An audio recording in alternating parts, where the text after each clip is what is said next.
I felt the urge to record this video because so many people are getting into pump foiling, and it's fantastic. Don't get me wrong, that's the purpose of this channel, but 99% of them are doing it the wrong way. They're using the worst possible process to learn it, and they will never learn it this way. Let me tell this to you, if you're just going to the dock with the first foil that you found in the second-hand marketplace, and they are randomly trying to run and then jump on the board and trying to stay on the board, this is not going to work. You will never learn it. Maybe you will learn it in 3 years from now if you don't quit, but chances are that you will quit if you don't get the results in the first month. This is why it's so important, it's crucial that you use the right step-by-step process. So listen closely, because in this video I'm going to explain to you exactly the step-by-step process that you have to use if you want to learn pump foiling fast, not like I did. Instead of 2 years, it will take you 2 months to learn pump foiling if you do things the right way, if you follow these steps. First thing first, before you even think about getting into pump foiling, you need the right gear. Now, don't think that you're gonna save money in gear by taking the first foil that you see, because this is the most stupid thing that you can do. Really, believe me, trust me. You need the right foil, otherwise you will not learn it. Otherwise it's gonna take you 2 years. And don't say like, well, I wanna save money because I don't know if I will actually like it. I don't know if I'm gonna be able to do that. No, you will not be able to do that if you start with the wrong foil. A right foil is important at the beginning. So now, the wingspan doesn't really matter. The surface doesn't really matter. It's so hard to judge a wing just by seeing the specs.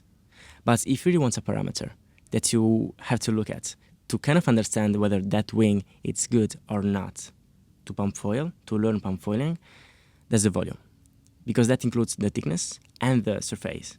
Okay, because you need a wing that not only has a good low end, but is also kind of high aspect. Otherwise, it's gonna be super clumsy to pump. Now, I could spend hours talking about wings, but that's not really the purpose of this video. So I'm just gonna name a few from Gong, just for you to have a reference. I would say the Sirus XL, kind of like an hybrid wing to pump long distances, catch some waves, and carve a bit. The Curve H XXL, if you're into wing foiling and you want a wing that you can use both on wing foiling and pump foiling.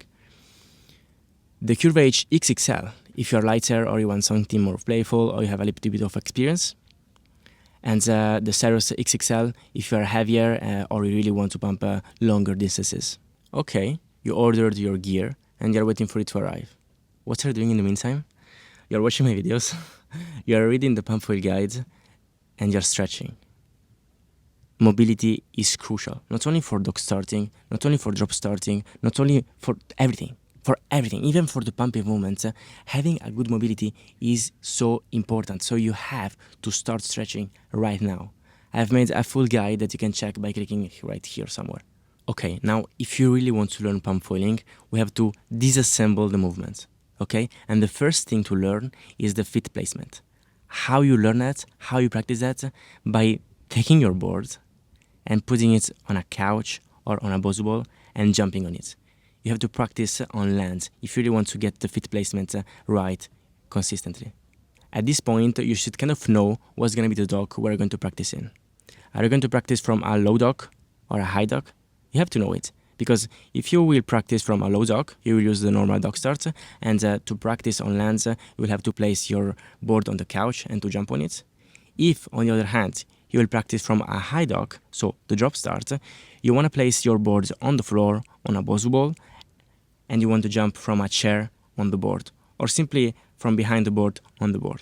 Okay, now you can finally go in the water, but don't go, run, jump, do whatever. Don't do that, okay? You want to separate the movements, okay? You want to learn one thing at a time. It's going to be easier and faster. So let's say that you choose the drop start, okay? Just because it's what I have here. You want to practice first the throw, because you practice the feet placement. Now you want to practice the throw. So just throw the board a bunch of times until you're able to glide it for a long time. Now you want to practice the jump and glide. So jump on the board, but don't pump. Just try to glide as far as possible. And this is the most important part, because you have to be good at starting if you want to learn pumping. Otherwise, you're not consistent. So first you learn the dock start or the drop start, and then you learn the pumping movement. And in between, you have to learn how to glide. Because if you don't know how to glide, how can you pump? You can't. It's physically impossible, right? Because pumping is something more than gliding. So you have to learn how to glide before you learn how to pump. Does it make sense? Again, this video is about the process that you have to follow. So I'm not going to explain to you exactly how to drop start, how to dock start, how to land training, how to stretching. I have videos on each and every of these topics. This is the step-by-step process that you have to follow, okay? You have to separate the movements, one thing at a time. If, on the other hand, you choose to start from a low dock, run on the dock, jump on the board, and stay low. It's so extremely important that you train your brain to keep your hands on the board until your feet are on it. Because if you don't do that, if you just throw the board and jump on it, you will not be able to have the proper feet placement, you will not be able to stay consistent, and you will not be able to transform your weight into forward momentum. So you're just gonna jump on the board and sink it right away. Now that you learn how to glide, you have to learn how to pump. But again, we have to disassemble the movement and learn one little thing at a time. And the first thing that you have to learn is how to relieve your weight off the board. And you learn it by hopping. So you dock start or drop start, you land on the board, you glide, and then you hop. You relieve your weight off the board. You try to gain height on the mast, and that's it. You don't do anything else. You just want to focus on that.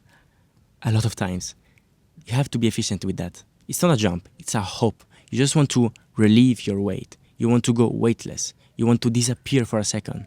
Once you're efficient with hopping, you can go on to the next step, which is pitching the board down, which is transferring your weight in the forward part of the board so that you can then generate speed. So how do you do that? It's actually super simple. It's pretty much the same thing that you did, but instead of just hopping, you are hopping forward. So that's after the hop, you're able to glide. And once you've learned how to dock start, how to glide, how to hop, how to transfer your weight in front so that you can pitch the board down, you can generate speed, which is essentially just moving your weight again on the back foot so that you can press on the mast and generate speed. Now, you just have to combine all these movements together. And how simple it is when you see things this way. Not easy, simple. And you will not have that feeling that you're having now of not knowing what to do on the board. I know that feeling because I have been there. I hope this video helps. I hope this video was valuable. But if you need more help, feel free to book a free consultation call in the first link in the description below. Ciao, ciao.